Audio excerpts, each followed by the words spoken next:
गणनायकाय गणदैवताय गणाध्यक्षाय धीमहि गुणशरीराय गुणमण्डिताय गुणेशानाय धीमहि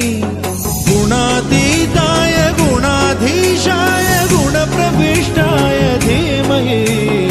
एकदन्ताय वक्रतुण्डाय गौरीतनयाय धीमहि गजेशानाय भालचन्द्राय श्रीगणेशाय धीमहि एकदन्ताय वक्रतुण्डाय गौरीतनयाय धीमहि गजेशानाय भालचन्द्राय श्रीगणेशाय धीमहि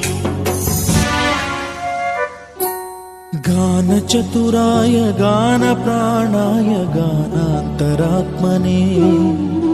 गानोत्सुकाय गानमत्ताय गानोत्सुकमनसे गुरुपूजिताय गुरुदैवताय गुरुकुलस्थायिने गुरुविक्रमाय गुह्यप्रवराय गुरवे गुणगुरवे गुरुदैत्यकलक्षेत्रे गुरुधर्मसदाराध्याय गुरुपुत्र परित्रात्रे गुरुपाखण्डखण्डकाय गीतसाराय गीततत्त्वाय गीतगोत्राय धीमहि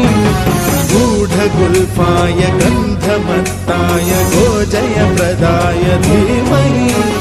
गुणातीताय गुणाधीशाय गुणप्रविष्टाय धीमहि एकदन्ताय वक्रतुण्डाय गौरीतनयाय धीमहि गजेशानाय भालचन्द्राय श्रीगणेशाय धीमहि